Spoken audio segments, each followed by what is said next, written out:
नमस्कार दोस्तों, आज जो राजस्थान के अंदर राजस्थान वन रक्षक का पेपर हुआ है 13 नवंबर को पहली शिफ्ट का, उसके मैथ और रीजनिंग के क्वेश्चन इस प्रकार से हैं। उसमें मैथ ही आई थी, रीजनिंग नहीं थी। तो पहला क्वेश्चन था कि दो संख्याओं का अनुपात 7:11 है, उनका लघुत्तम समावर्तक 154 है। पहली संख्या क्या है? अब देखो संख्या है 7:11 में, यानी 7 और 11 में। ये कह सकते हैं 7x और ये 11x है। इनका एलसीएम हमारा 154 और ऑप्शन अपने पास 14, 7, 22 और 32। अब देखो इसमें पूछा इसने पहली संख्या यानी ये वाली संख्या निकालनी है। अब ये आप देखो कोई भी संख्या निकाल दो आप इसको, ये जाओगी 7 का गुणज होगी। तो दो ऑप्शन तो यहीं से गलत होगी, इसमें 22 है और इसमें 32 है। ये 7 के पहाड़े में ना तो 22 आता ना 32 आता। फिर है 7 और 14। अगर आप यहाँ पे 7 ही रखोगे, मान लो कि ये संख्या पहली 7 है और दूसरी 11 है, तो एलसीएम इसका आएगा 77। परंतु क्वेश्चन में क्या है 154। फिर अपने क्या करेंगे 14 रखेंगे, तो 7 का मान रखो 14 यानी डबल हो गया। 11 का मान डबल क्या होगा 22। अब 22 और 14 का एलसीएम आएगा 154। तो पहली संख्या क्या आएगी 14, यानी ए आएगा अपना 14। धन्यवाद।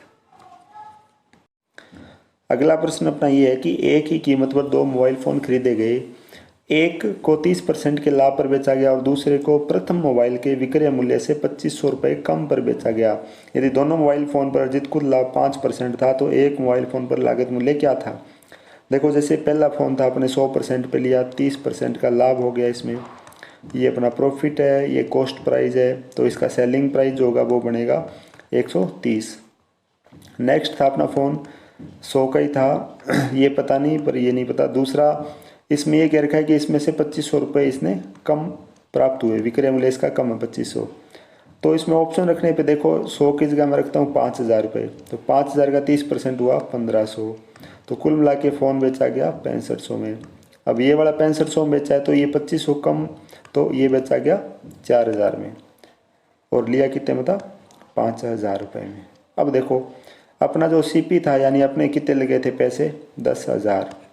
10,000 में से विक्रय मूल्य अपना आ गया 6,500 और 4,000 10,500। कुल मिला के लाभ कितना हुआ इसमें 500। अब अपने अगर लाभ प्रतिशत निकालेंगे तो उसका फॉर्मूला होता है लाभ की राशि बटा में क्रय मूल्य अपना आया 10,000 गुणा में 100। ये 2 जीरो से ये 2 जीरो गई, ये 2 जीरो से ये 2 जीरो। अपना उत्तर है 5% लाभ प्रतिशत। और यही क्वेश्चन में दे रखा था कि लाभ का प्रतिशत कितना है 5%। तो अपना इसका जो क्वेश्चन का आंसर है फाइनल वो आएगा ऑप्शन नंबर बी यानी 5000 रुपीज़।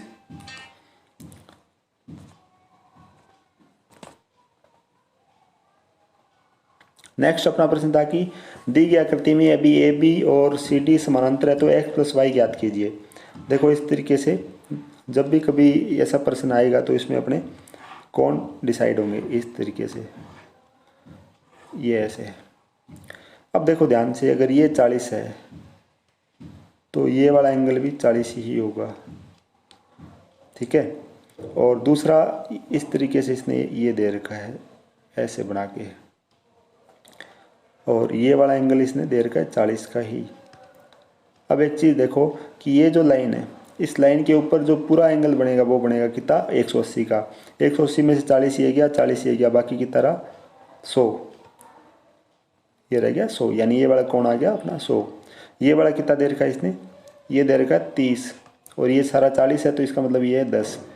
अब इस त्रिभुज का प्रत्येक कोण ये निकालना है अपने को। तीनों कोणों का योग होता है 180, तो 100 और 30 कितने हो गए 130, ये रह गया 50। आपसे ये पूछा गया था कि x और y का मान बताओ, तो x प्लस वाई कितना आएगा। x का मान आया अपना 50 और y का मान आया 10, तो टोटल कितना आया अपना 60। ये रहेगा फाइनल उत्तर यानी option number C is equal to 60 degree.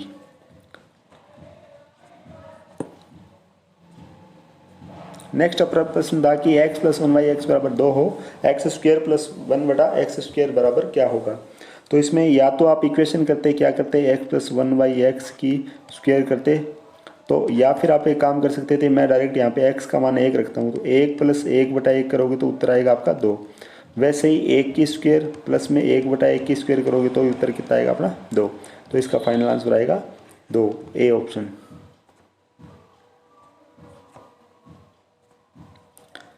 Next प्रश्न था कि राजीव जनवरी अप्रैल जुलाई और अक्टूबर 1 2 3 4 4 महीनों में बचे हुए महीनों के औसत वेतन ₹600। अब देखो इसका 4 महीने और बाकी रह गया 8 महीने, अलग अलग है। बचे हुए महीने कितने हैं? 8। 8 का औसत वेतन इसने कह दिया 600। और ये जो 4 महीने हैं इनका वेतन ये कह रहा है 3/2 गुना कमाता है। तो 600 का 3/2 करेंगे, ये जाएगा 300 पे, और 300 दिया 900 रुपये कमाता है। ये तो आ गई इसकी इनकम। कुल मिला के आएगी 9 चौके 3600 और 8 छक्के 4800, ये इसकी इनकम होगी। टोटल बात करें तो 4 और 3 7,000, 8,400। दूसरा उसमें बता रहा है कि जनवरी, अप्रैल, जुलाई और अक्टूबर में बचत, बचे हुए महीनों के 400 प्रति महीना का 5/4 गुना है। अब इसमें बचत ये कह रहा है पहले जो 4 महीने हैं उनकी अलग है, 8 महीनों की अलग है। 8 महीनों की ये कह रहा है 400 रुपये है, और इन 4 महीनों के लिए कह रहा है कि 400 का 5/4 गुना है। 400 का 5/4 गुना करेंगे 100 पे जाएगा, 100 × 5 500। तो इसकी बचत आएगी 4 महीनों की 500 के हिसाब से 2,000 रुपये, और 400 की 8 के हिसाब से आएगी 3200। कुल इसकी बचत होगी 5 और 3, 3 और 2 5, यानी 5200 रुपये। अब ये थी इनकम, ये थी बचत। अब ये कह रहा है व्यय बताओ, औसत व्यय। अब व्यय बराबर क्या होता है? इनकम माइनस एक्सपेंडिचर यानी खर्चा। उसकी इनकम है 8400, बचत है इसकी 5200, और इसको दोनों को माइनस कर देते हैं तो 0 0 2 3 3200। ठीक है, एक सेकंड।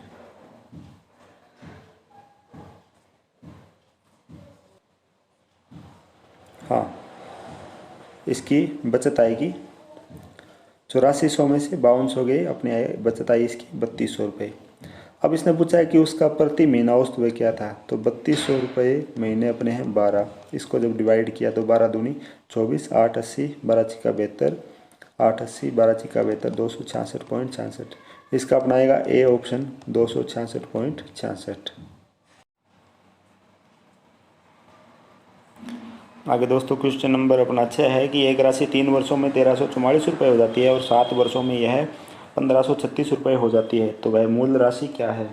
तो इसमें अपने ये करना पड़ेगा कि 3 वर्षों में यह राशि होती है 1344 रुपये, 3 वर्षों में हुई 1344 रुपये, और 7 वर्षों में हुई 1536 रुपये। तो अपने इसमें डिफरेंस निकालेंगे।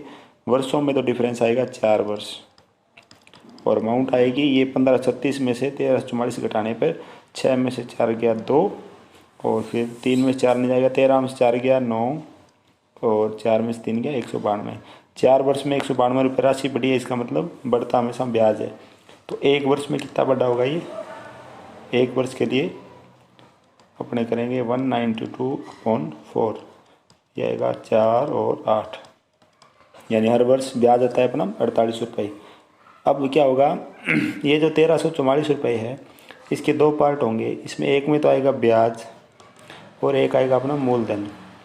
अब देखो ये 3 वर्षों में 1344 हुई है, इसका मतलब इसमें 3 वर्ष का ब्याज है, और 3 वर्ष का ब्याज कितना होगा अपना? 8 × 24, 2 4 × 12 और 2 14, 144।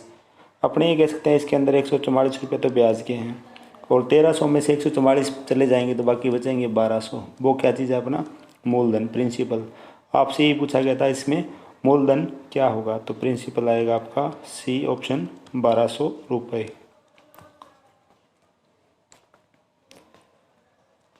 नेक्स्ट अपना प्रश्न था कि 16 व्यक्ति 6 दिनों में 1/5 खेत काट देते हैं, 8 दिनों में शेष खेत काटने के लिए कितने व्यक्तियों की आवश्यकता होगी? तो देखिए 16 व्यक्ति थे, 6 दिनों में कितना काम कर लेते हैं? 1/5 यानी 20% काम कर लेते हैं। 8 दिनों में, अब बाकी कितने दिन है? 8 दिनों में कितने व्यक्ति हैं? पता नहीं, x हैं। कितना काम करना है? बाकी रह गया 80। 100 था, 100 में से 80। इसको सॉल्व करते हैं। 20 चौके 80, 4 आएगा, 8 8 दूनी 16, 6 दूनी 12, और ये 4 घूम के ऊपर आ जाएगा इस साइड 4, और ये x इधर आ जाएगा x, तो x बराबर आ गया 48। तो अपना आंसर आएगा C यानी 48।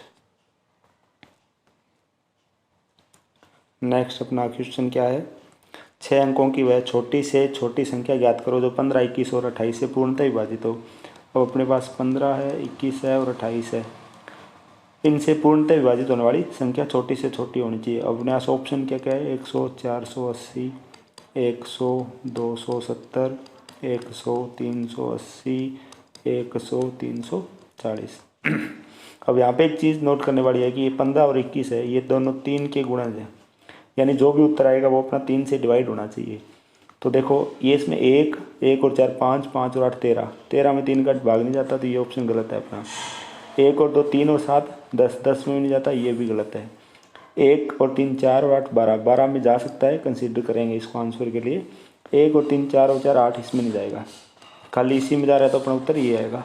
तो 100 380, यानी सी ऑप्शन सही है इसका, 100 380। नेक्स्ट क्वेश्चन नेक्स्ट क्वेश्चन में कह रहा है कि 100 मीटर लंबी ट्रेन 72 किलोमीटर प्रति घंटा की दर से एक पुल को 25 सेकंड में पार करती है, पुल की लंबाई क्या है? अब देखो, एक तो ये ट्रेन और फिर उसके बाद में ब्रिज यानी पुल। अब ट्रेन की लंबाई है 100 मीटर, इसकी अपने को पता नहीं, और यहाँ से लेके यहाँ तक टाइम लगता है अपने को 25 सेकंड में, और यहाँ से यहाँ तक की दूरी अपने को पता नहीं। अभी चाल दे रखी है ट्रेन की 72 किलोमीटर प्रति घंटा, तो अपने क्या करेंगे, ये देखेंगे कि ये ट्रेन 25 सेकंड में कितने मीटर की दूरी तय करती है। तो 72 इंटू 5/18 इंटू 25, ये जाएगा 18 चौके 72, 5 चौके 20, 25 बीसा 500, अपना आएगा 500 मीटर। अब 500 मीटर में देखो, यहाँ से लेके यहाँ तक की दूरी आ गई 500 मीटर, इसमें ट्रेन की है 100, तो बाकी रहेगी पुल की कितनी 400 मीटर, तो इसका आंसर आएगा ए, यानी 400 मीटर। नेक्स्ट अपना है कि यदि एक समबाहु त्रिभुज का क्षेत्रफल a और ऊंचाई b हो तो a/b² का मान बताओ। अब जो अपना समबाहु त्रिभुज होता है उसकी तीनों भुजाएं बराबर होती है, तीनों कोण बराबर होते हैं, उसका जो क्षेत्रफल है उसका सूत्र क्या होता है अपने पास, 3/4 भुजा की स्क्वायर, और ऊंचाई का होता है √3/2 भुजा। अब ये कह रहे क्षेत्रफल को तो मान लो आप a और इसको मान लो b, तो आपसे मान पूछा है a/b², ए का मान रख दो √3/4 भुजा स्क्वायर। आगे इस b का इसका स्क्वायर करना है, तो √3 का स्क्वायर करेंगे तो बनेगा 3, 2 का स्क्वायर करेंगे तो आएगा 4, और भुजा का स्क्वायर करेंगे तो आएगा भुजा स्क्वायर। अब क्या होगा, ये भुजा स्क्वायर से भुजा स्क्वायर कट गया, 4 से 4 कट गया, अपने पास रह गया √3/3 √3/3। अब √3/3 ऐसा ऑप्शन नहीं है, तो अपने देखो √3 है, इस नीचे वाले 3 को अपने ये लिख सकते हैं √3 × √3, एक रूट से रूट कट जाएगा, अपना उत्तर आएगा 1√3, ऑप्शन नंबर बी।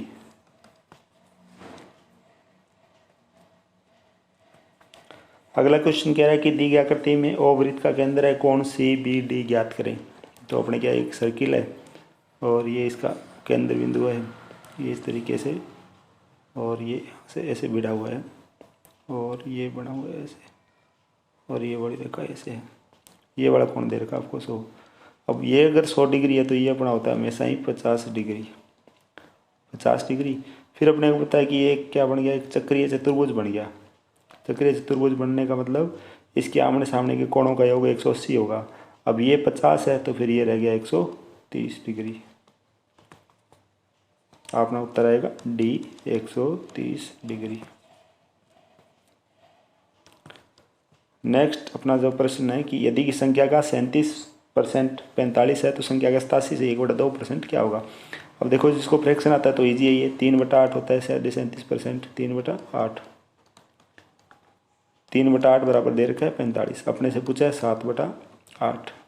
तो देखो 3 की वैल्यू 45 है, तो 1 की आ गई 15 और 7 की आ गई 15, 7 105, उत्तर आएगा अपना C105।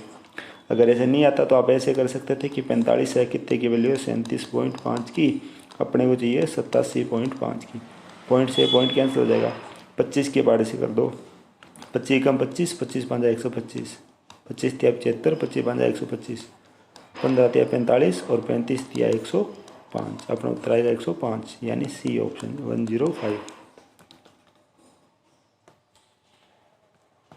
13 नंबर क्वेश्चन है कि जितने समय में 1200 रुपये 6%, कितने समय में 1200 रुपये 6% प्रतिवर्ष सरल ब्याज की दर से 1344 हो जाएगा।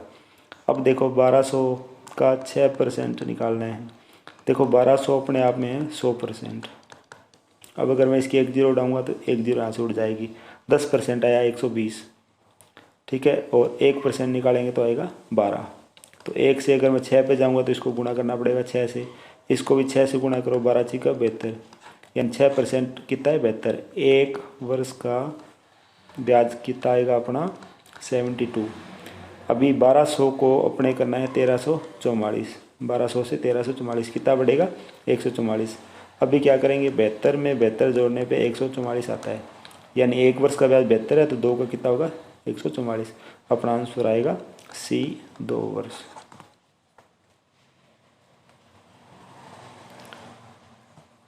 नेक्स्ट अपना क्वेश्चन है कि त्रिभुज ए बी सी में, त्रिभुज ए बी सी में कोण ए माइनस कोण बी बराबर 15 डिग्री, कोण बी माइनस कोण सी बराबर 30 डिग्री। या तो इसमें वैल्यू आप रख लो या फिर इस इक्वेशन को सॉल्व कर लो। तो इसमें अपने वैल्यू रखते हैं, ए की मैंने वैल्यू उठाई है 80 डिग्री। अब देखो 80 है, ए को मैं 80 रखूँगा तो बी का मान कितना रखूँगी, उत्तर 15 आए तो 80 और उसमें से 15 अगर माइनस कर दे तो आता है 65। बी का मान कितना आया 65। उसके बाद में अगर बी का 65 है और कितना माइनस करें कि उत्तर आए अपना 30, तो इसका आएगा 35 और सी का आएगा 35। अब अपने क्या करते हैं, तीनों का जोड़ के देखते हैं, क्योंकि त्रिभुज के तीनों कोणों का योग होता है 90 डिग्री। तो देखो एक तो है 80, एक निकाला था 65, एक आया था 35, जोड़ो 0, 6 और 3 9 और 1 10 और 8 18, 180 डिग्री। इसका मतलब अपना उत्तर आएगा बी यानी 80 डिग्री। अंतिम क्वेश्चन अपना है कि अरिहंत सिंह के 3 बच्चों की औसत आयु 12 वर्ष है। अब अरिहंत सिंह के 3 बच्चे हैं, अरिहंत सिंह के 3 बच्चे 1 2 3, औसत आयु 12 है, औसत 12 है। तो अगर अपने बात करें कि टोटल कितनी हो जाएगी तो 12 तिया 36, तीनों के पास 36 आयु है। उनका अनुपात है 3 4 और 5, यानी ये 3x है, ये 4x और ये 5x है। और x में जोड़ो तो 3 और 4 7 और 5 12x, 12x बराबर 36, x बराबर 36 बटा में 12, x बराबर आया 3, यानी इसकी एक्चुअल आयु है 3 × 3 9, 4 × 3 12 और 5 × 3 15। आगे ये कह रहा है कि उसके सबसे छोटे और सबसे बड़े बच्चे की औसत आयु क्या होगी। अब सबसे छोटा बच्चा ये है 9 वाला और सबसे बड़ा ये है। औसत का सूत्र क्या होता है, राशियों का योग बटा राशियों की संख्या, राशियों का योग और राशियों की संख्या कितनी राशि है 2, तो 24 बटा में 2 करेंगे अपना आएगा 12, ए 12।